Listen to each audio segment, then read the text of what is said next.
Hi, everyone. Welcome to Unscripted, a space for unfiltered conversations. Usually it's Hawa and I, but today we have a very special guest that holds a special place in my heart. The big reveal, my sister, Farah.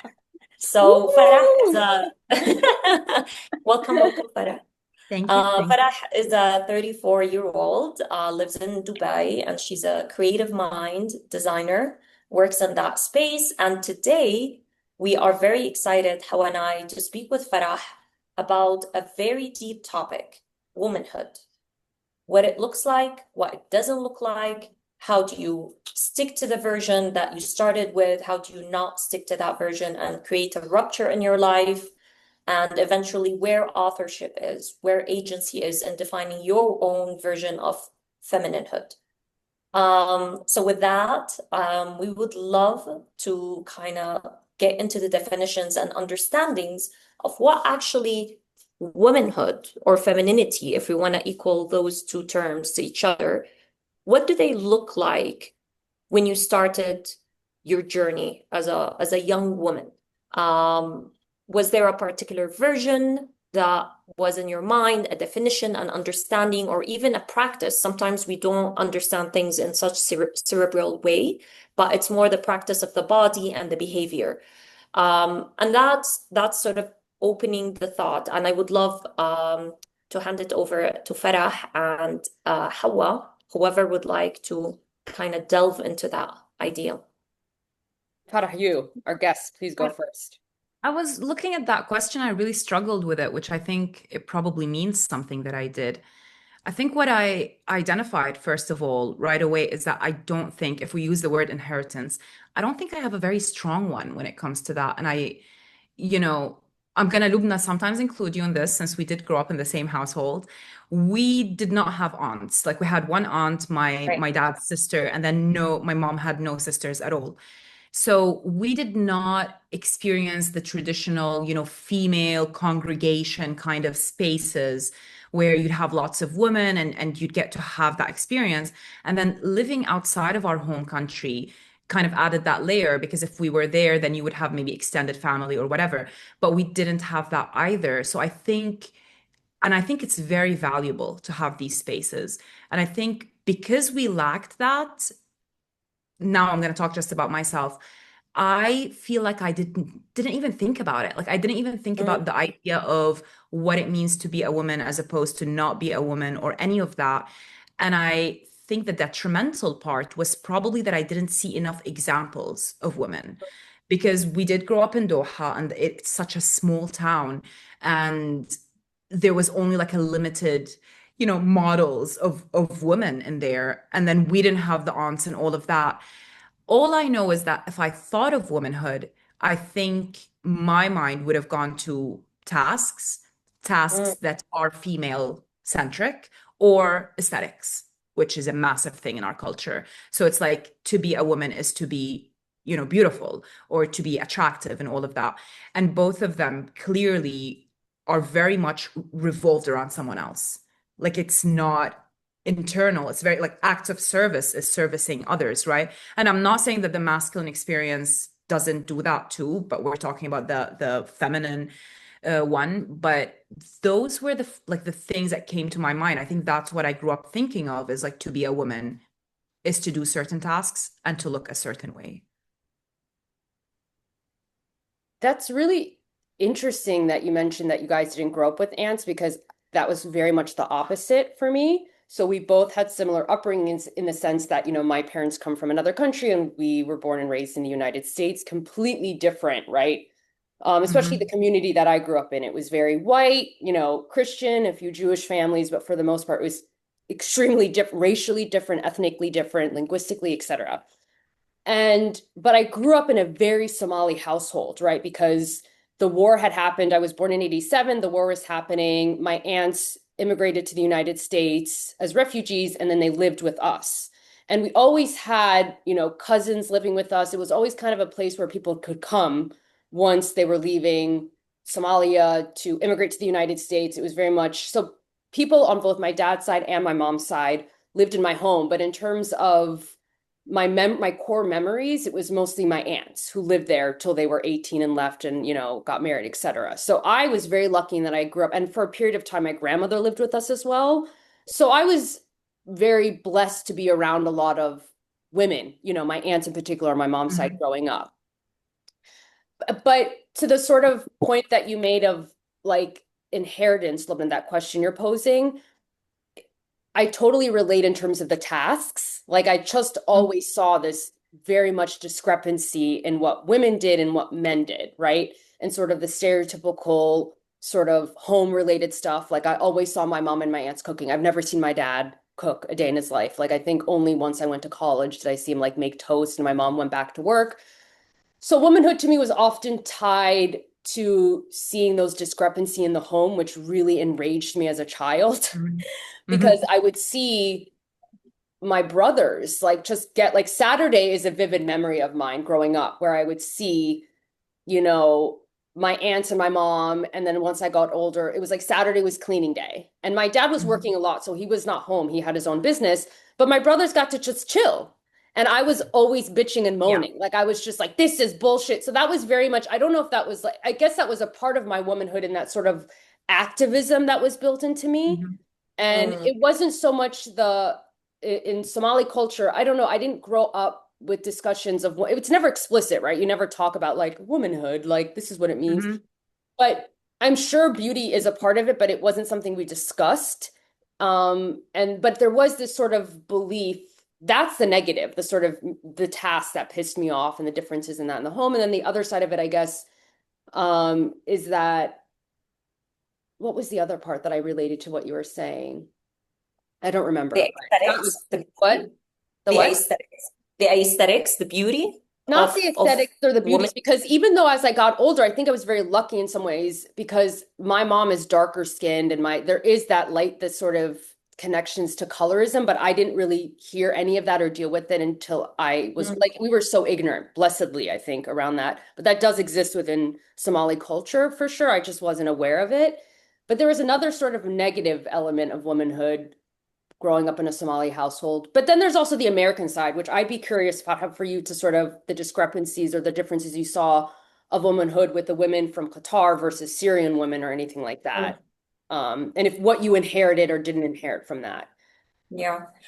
Just quickly before Farah dives into that, because when she reflected on our experience growing up in the same household, it resonates a lot in the two particular ways, the acts of service and the aesthetics of it. And to add to Farah's description, I didn't know how to name it, but I thought our house and our extended family lacked softness in living. There was like almost anxious, neurotic, almost survivalist instinct. And I think that's a more complicated conversation that goes into the history of the region and the Syrians and Syrian women and the kind of displacement or the lineage that we have in terms of wars and famine and how we inherited a lot of that in our DNA that contributed to that almost neurotic survivalism that they have. Add to all of that the socialist element that Syria kind of inculcated in people's minds. So it's a very material based, that's how you survive, as opposed to the well-being in an emotional, psychological, deeper level, which I think is the space where femininehood thrives.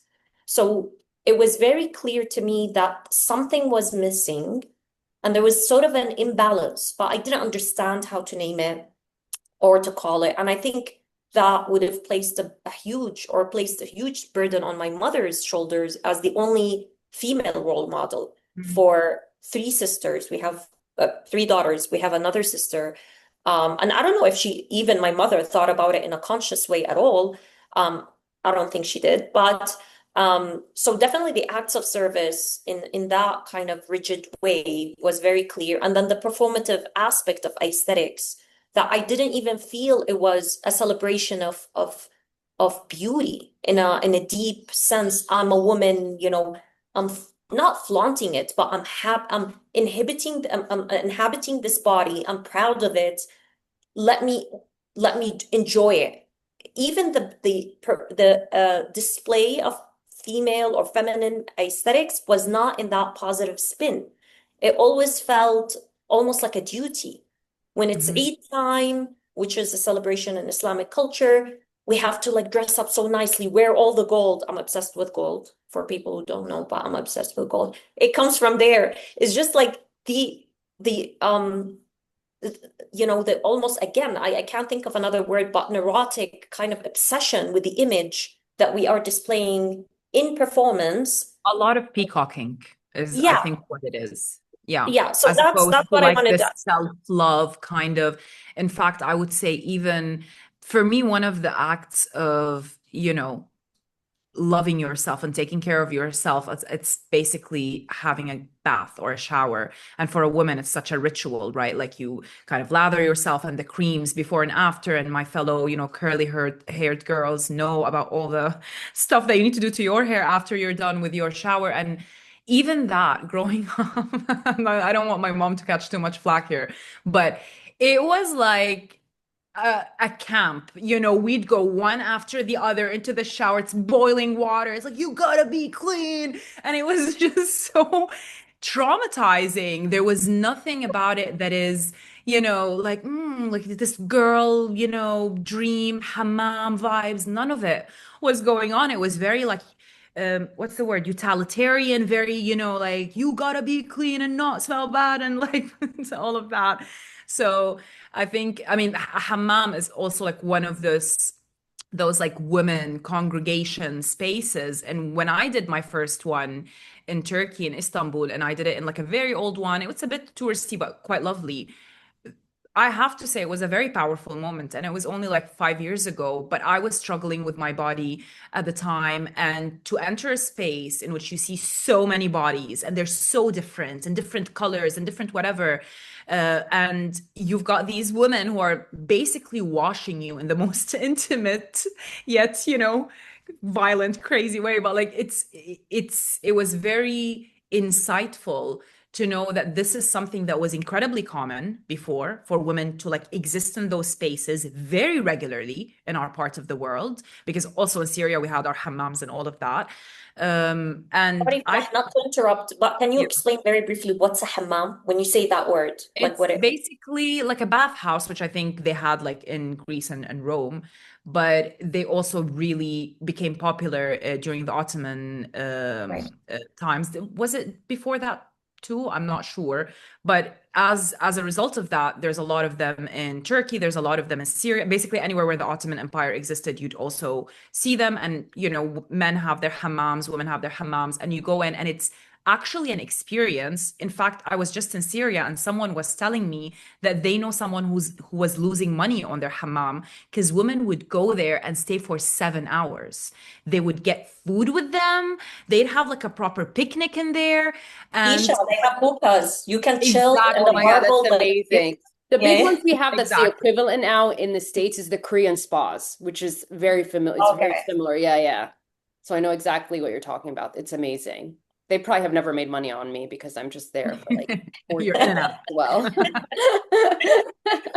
Okay, sorry, Farah, you were saying you're Well, I exciting. clearly Yeah. went on a tangent, but we were talking about, in our household, to go back to that main point in which you were talking about aesthetics and all of that, but even that didn't feel Mm, necessarily like self-loving, like what you would see in the movies, or like, none of it felt that way. It really did feel like you were working towards a goal.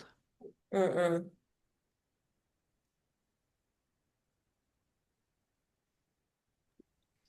So I also just going back to my other question as well. So that's sort of the inheritance you received from your mom, or more of the Syrian influences. I'm curious, given, you guys grew up in Doha, what were your experiences of what did you inherit, if anything, in regards to womanhood from that group of people, the culture that you were born and raised in? Mm. Even though it's separate from you and it's very similar, it's still ultimately different. So curious how that might have played out Mm. for both of you as well.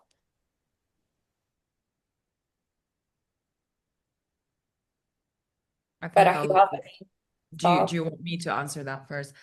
I think you probably have more of an experience than me because I didn't make as many Qatari girlfriends. but I did certainly go to schools. I would say one thing, and this might be controversial. Even though the Gulf is more religious and conservative, I would say what I noticed, their women seem to be more at peace with their sexuality and their bodies than our women by far. Yeah. There's Interesting. Yeah, I agree with that 100%. Very sentiment. Yeah. interesting.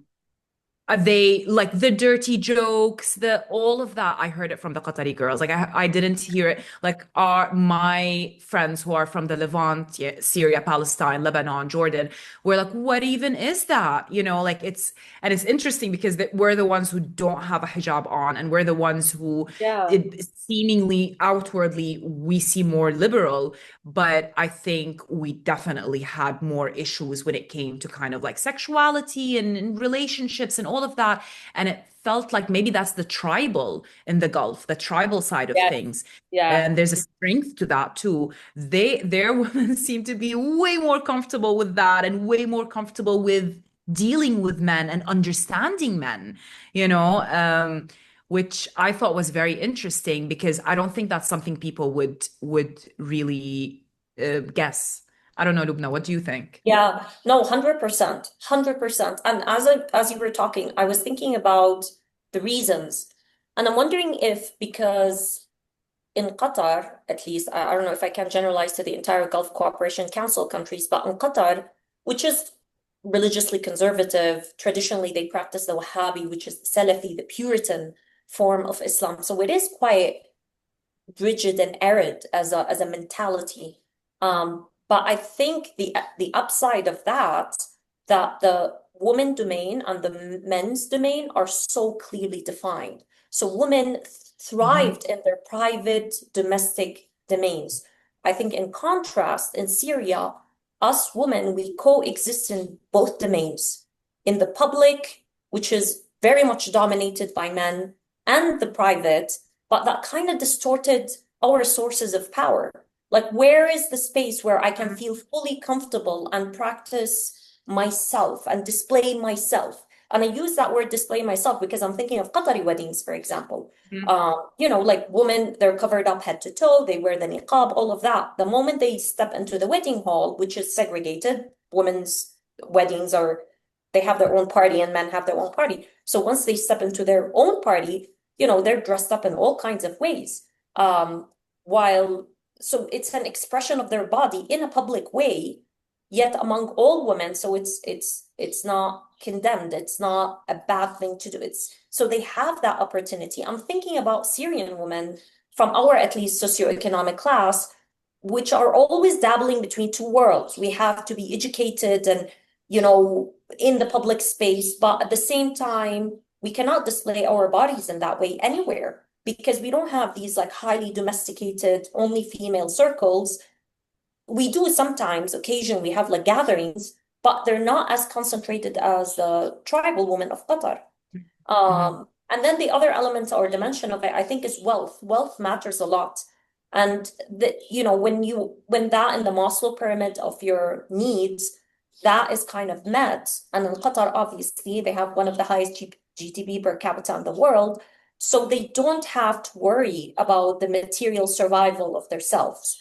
I think in Mhm. contrast, Syrian women, they have rougher life. And they know Mhm. that regardless of your socioeconomic class, because what you have today might not be around tomorrow. So it's a very more entrepreneurial, resourceful, hardworking, I want to say, mindset. And with Mhm.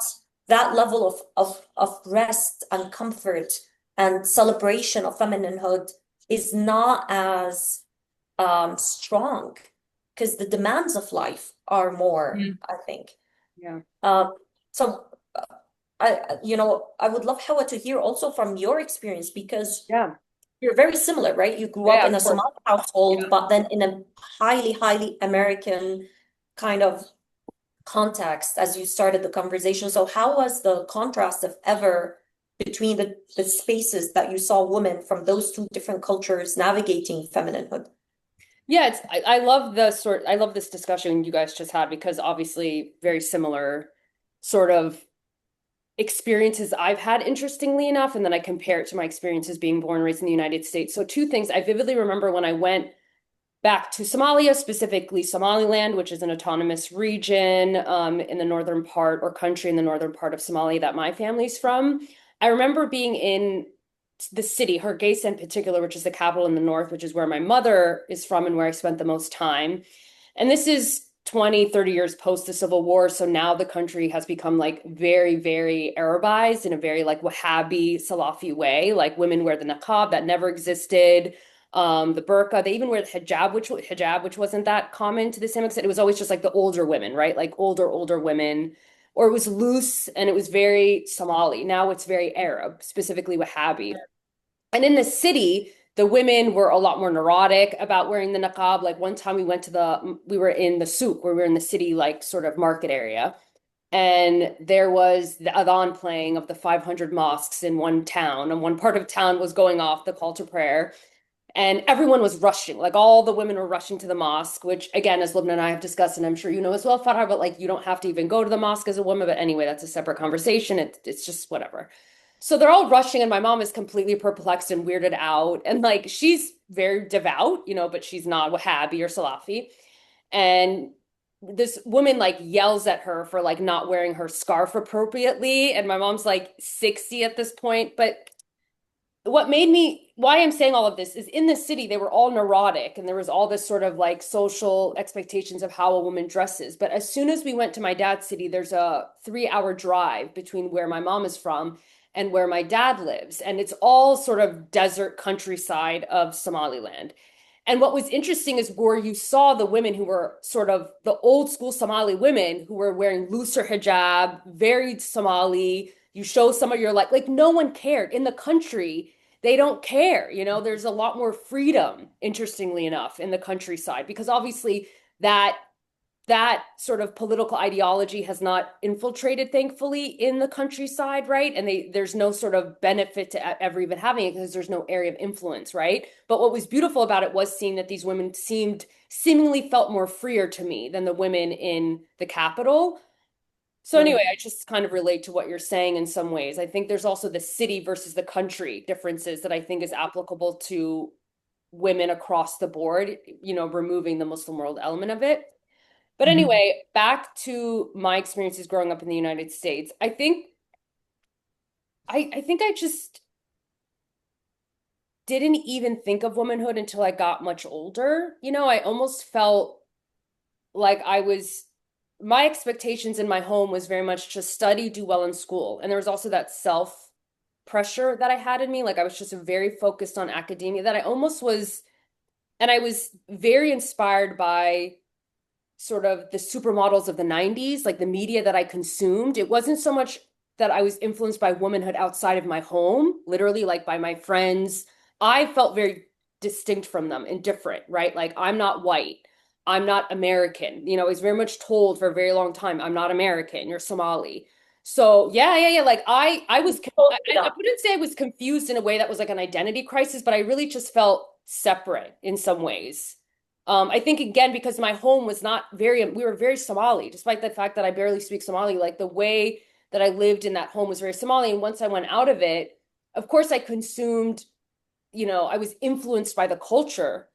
But I think I had the benefit of growing up in the 90s, and I was very influenced by all these beautiful women of different races. Like the 90s in the United States was like a beautiful time, like in many ways. I felt there was a lot more inclusion, multiculturalism in the media that I consumed. I was watching TV shows with completely Black families, with white families. It was this sort of like golden age that existed in many ways.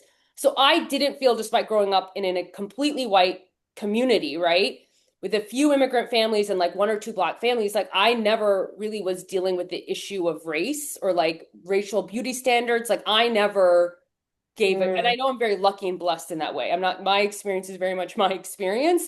But when it came to what I inherited from American womanhood, I don't know. I felt like, okay, if white women want to be really skinny or that's their thing. Like, I think because America is such a melting pot, as the cliche is, there's all these different beauty standards, right? And of course, the white is seen as beautiful, but I was just like, the benefit for me of growing up in a Somali household was Somali women are very proud women. I did grow up with women. I was very blessed to grow up with women who are like, we're proud to be Somali. We're proud to be Somali women. Like I was always sort of taught that. Not, it wasn't even explicit. It was just you could tell, or the conversations I would hear when my mom would bring friends.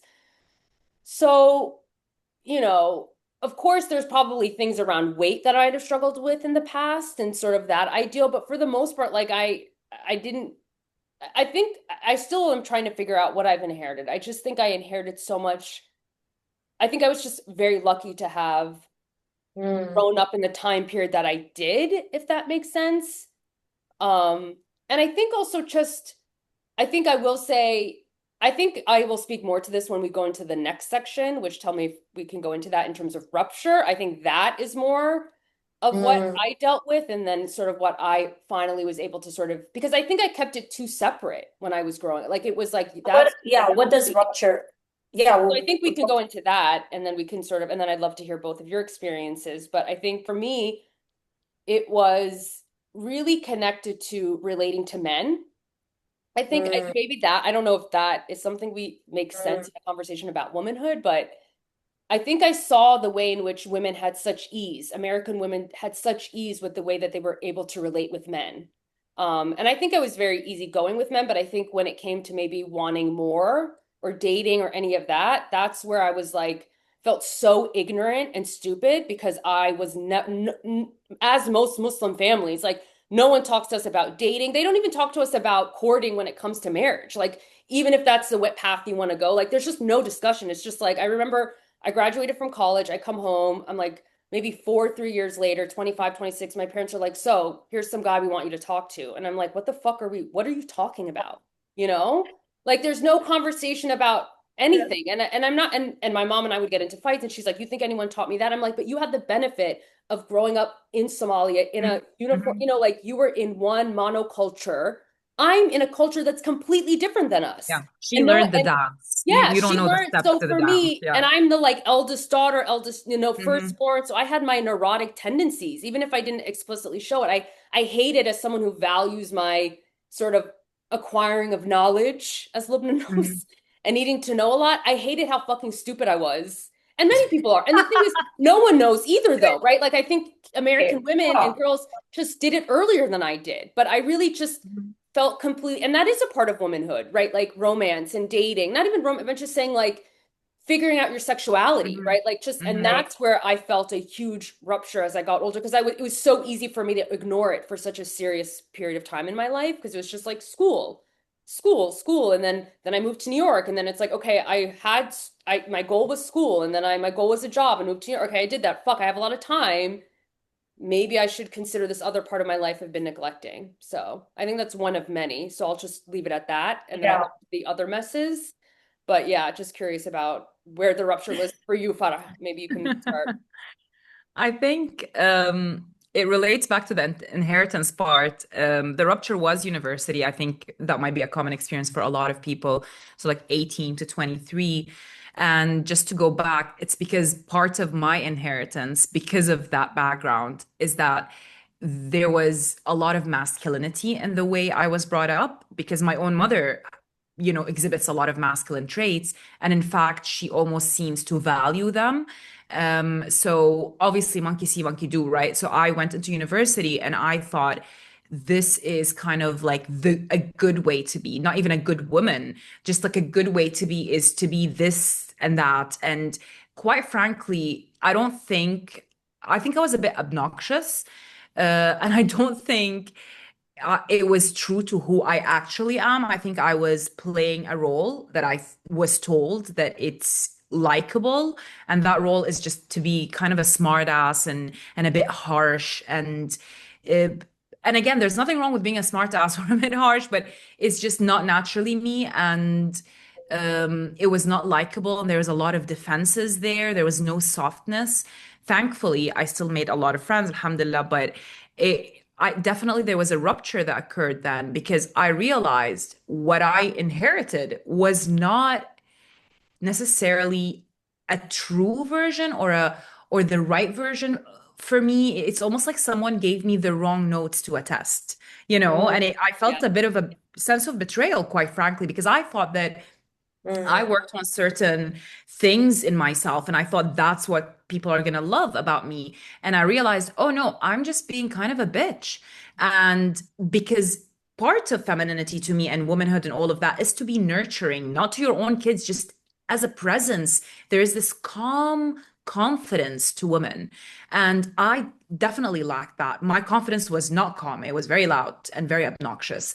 And it was not perceived well. And obviously, they're teenagers too. So they're like, what is going on here? So I think then I met people, and I met a few, girlfriends who are still my friends today, and we're so different. And I kind of almost like was like a kid in a garden. I was picking flowers. So I'm basically like picking things that I liked from these girls around me that I really admired. And I think it kind of helped me shape the way I see myself and the way I am a woman, but also, true to myself as opposed to like emulate what they were doing. And it was a really tough time, I have to say. Like socially speaking, there's this like engineering that you have to do with yourself. And then to go just to a point that you said about being bigger or weight or all of that, I think I've yo-yoed my entire life. So I've always been on like the chubbier side of things. And I definitely gained a lot of weight in university. And I think there's this thing that society does where they masculinize bigger women and they strip away their femininity, and they take away that past from them. So if you're a bigger woman and you exist in a bigger body, right away, it's almost like you don't get a right to have a sexuality. You don't get a right to be soft or feminine or all of these things and adjectives that are related to being a woman. And it's done against your will. You never asked for it, but and you're almost like you get judged when you exhibit it. And I think I didn't get it super hard. I've seen it happen worse to other girls. But I definitely sense that. So you kind of go through this experience where you feel like a fraud, like you're a woman, you own the right bits, and you know you are, but it's it's almost like you need to be incognito woman because the world is not perceiving you the same way they're perceiving women in smaller bodies or women who are deemed more attractive stereotypically and all of that. So I think that also definitely shaped the way I practiced my womanhood. I felt like I needed to be ashamed of it. And I think for a long time I embraced being ashamed of it. I felt like I'm not a girl who does her nails, or I'm like I went the other side, which is, I wanted to do my nails, but I went the other side, I think, for some time, or I almost like went like, well, fuck you, I don't want to be like the other girls anyways, I want to be my own kind of girl, which I don't think was very healthy. So definitely it was a time period that had a lot of, revelations, but there was a lot of pain associated with it too. But I think ultimately it did lead to something better. And I don't know, Lubna, I think obviously we Mm. don't have similar experiences when it comes to that. But I think you've also seen me from the outside, and my whole experience with like body image and how I what's the word? Kind of shown myself to the world has changed over the years. But then I think Lubna had her own kind of metamorphosis thing, journey during university. There were a lot of heels. A lot of heels happened during university for Lubna. I love that era. Mhm, But yeah, thank mhm. you, Farah, for sharing. And how I think that's a very intimate part of our lives, honestly, because the metamorphosis, a lot of people don't want to talk about that, or they feel like, we survived it, let's move on kind of thing. So going back to it takes a level of wisdom, courage, and groundedness. So, and I'm saying all of that almost like encouraging myself to speak about that metamorphosis because from my side of things, I definitely experienced womanhood always relative to other peer women. I never thought of it as my singular experience. And I think the main reason for it is having a sister so close in age, we're like 2 years apart, um, with very different personalities. Like growing up, I was more shy, less outspoken, let's say, more introverted. And Selma, my older sister, is definitely like she has a leader kind of energy. So I felt always like she pioneered in spaces. Like she would, and I would follow, you know, I'm the younger sister and I loved being around her, right? Like she has this very charismatic, beautiful energy, and she is a very beautiful woman. And Farah and I, we talked about this. I don't know if I spoke, maybe I spoke with Selma about this, but growing up, especially in the culture that we spoke about, the Syrian culture in particular, which emphasizes a lot appearances as an asset for women, unlike not unlike many other cultures, but so there were always the comparisons, and people are very verbal about it in front of you. Like as a teenager, they would say things, you know, or they would comment on my sister's appearance and how beautiful she is, and would stay silent about me. Or very outrightly would say something very positive about her and me, like mediocre or even negative. So I got some of these experiences. I wouldn't say like it was bullying. It was just very subtle that I'm not the beautiful one. My older sister is the beautiful one. I'm the smart one. So Yeah. I kind of inhabited that space and was comfortable with it. And it wasn't even like an active kind of question, or I didn't even care. Like, because as a child, really, it started in childhood and then into teenagehood. Like, sure, I mean, I'm good at that. I love reading, I love writing, I love speaking, I enjoy it, I'll do it. Like, I didn't care more about how others are seeing me or commenting. So I felt like that kind of is the natural space that I lived in for so long, and it's not very much associated with femininehood or womanhood or beauty or body. So walking out of that space again into university space, that's when again people start like both of you guys, I guess, people evaluating us in a different light, because now you're entering young womanhood.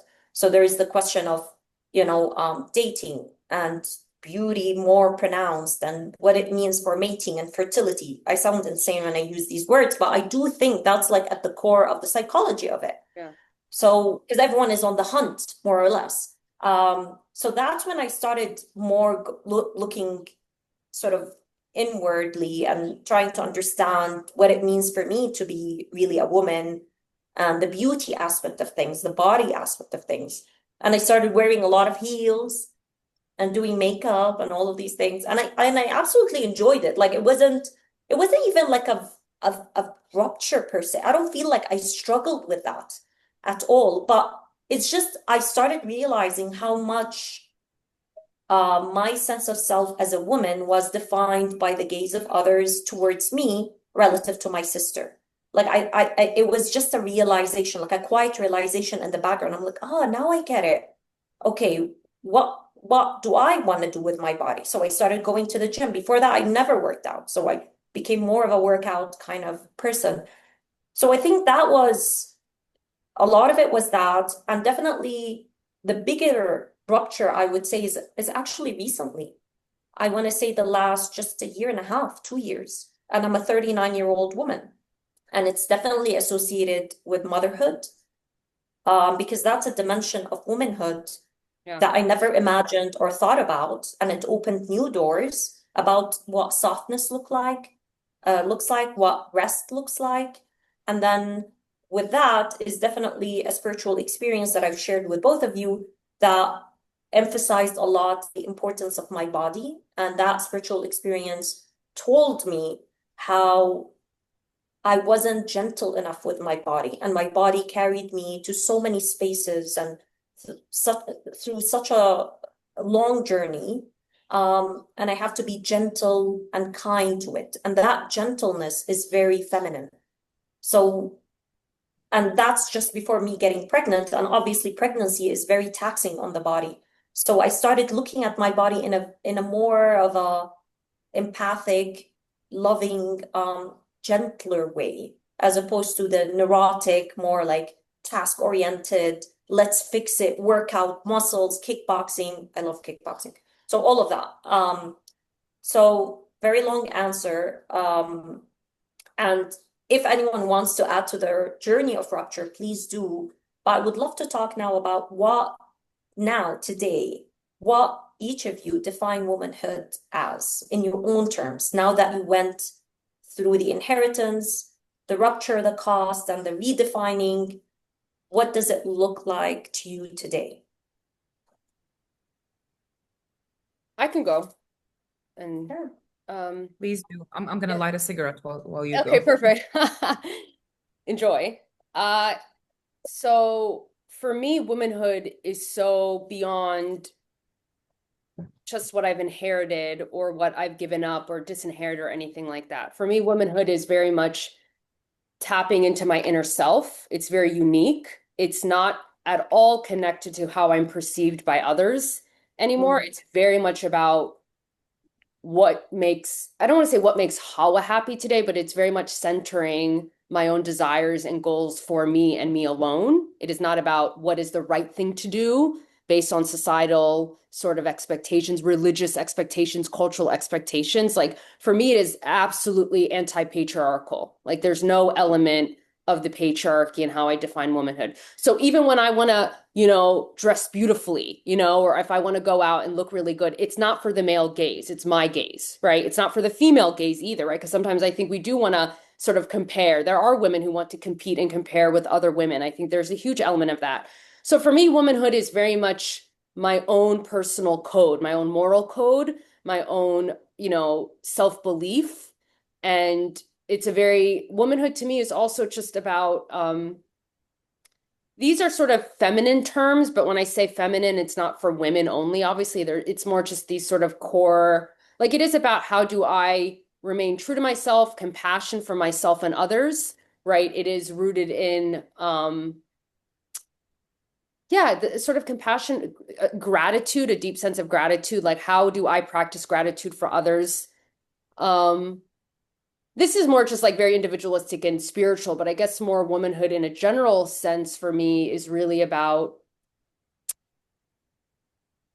like women allowing women to be themselves. Really, like I think we're going to this new world, as Lubna already knows, Farah, I'm really into like anything metaphysics related, anything astrology, anything human design. And I think we're going into this new world that is going to be hyper individualistic, but I don't think individualistic in a capitalist and Western sense. I think of it as more of like us tapping more into like our own higher consciousness and how we can Mm. sort of relate to each other in that way.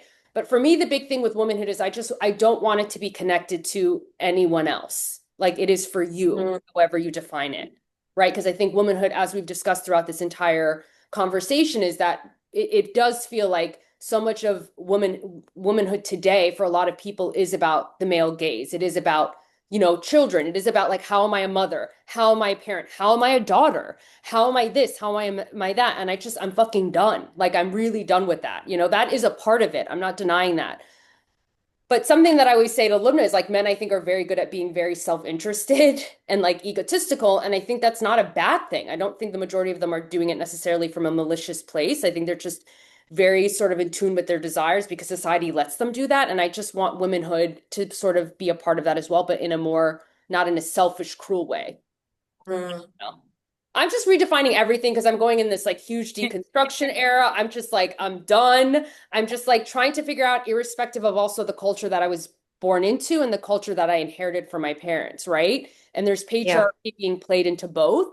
And I want to kind of extract myself out of all of that and just sort of figure out who I am, like mind, body, and soul.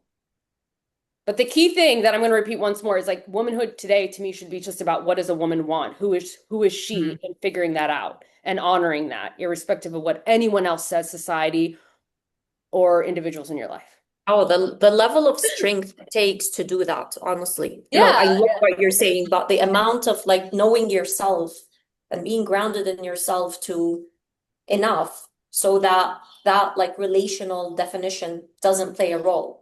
And It's then I you. think exactly, and I think when you do that, you end up being a better partner. A better, When you know yes, I yourself, agree. you end up being a better friend, a better sister, a better parent.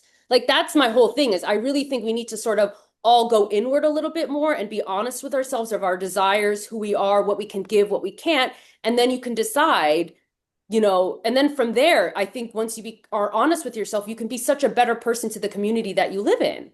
So Yeah. it's really about that. And circling back to something Farah said, I'll borrow that term. I loved it. The calm confidence. That's Yeah. what, right? Like that's what you see when someone is fully in their selves. There is that calm kind of energy and presence. and they're more intentional about their actions towards you. Whether good actions or bad actions doesn't necessarily make them better people. It just Yeah, no, makes no, them no. more Yeah. intentional people. So it's clearer to see who they are versus the neurotic or the person who's coming from low self-esteem or ego-driven.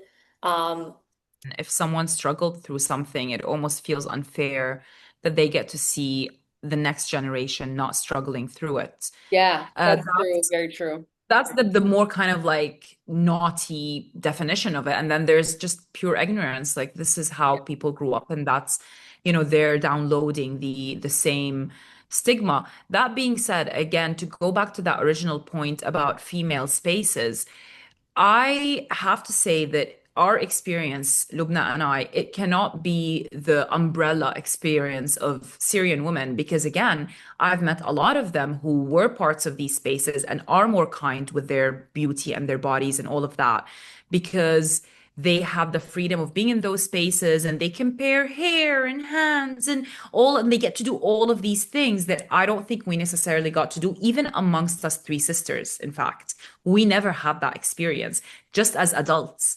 But when we were younger, I don't ever remember sitting with my two sisters, even though that would seem like the natural thing to do, and like do nails together or go like, Farah, you've got curly hair. Lubna, you've got straight hair. Like we never have these conversations ever.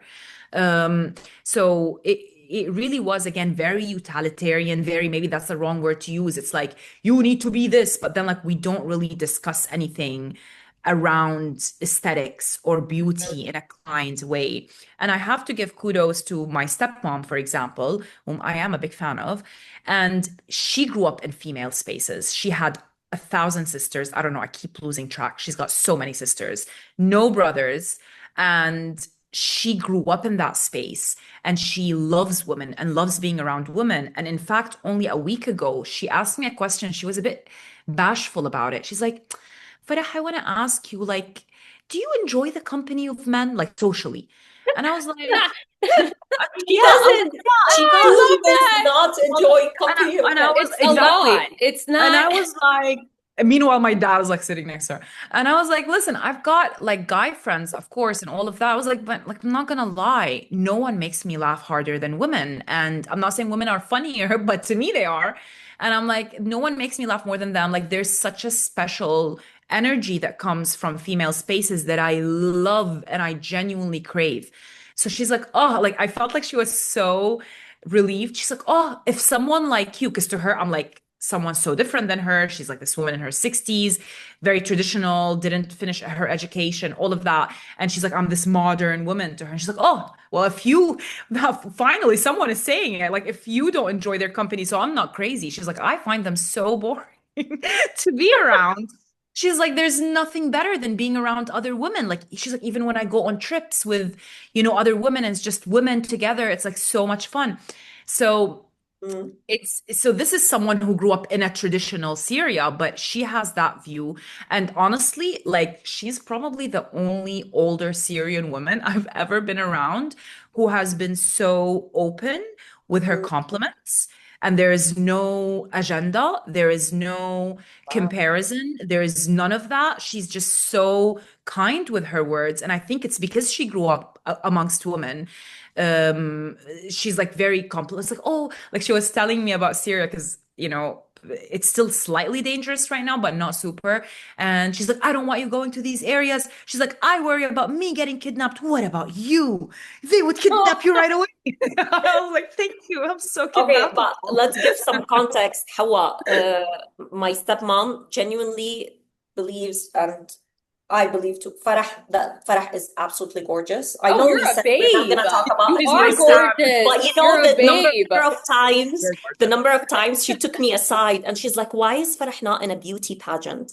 I'm like, "I'll Oh, tell Farah. I've We got should about like sign a her up." hundred stretch marks that are the reason oh my keeping God, me who from. cares? No, you're She's But beautiful. so thank yeah, you. but like Your eyes so are you know, beautiful. Farah, this is in the background happening, so you would know.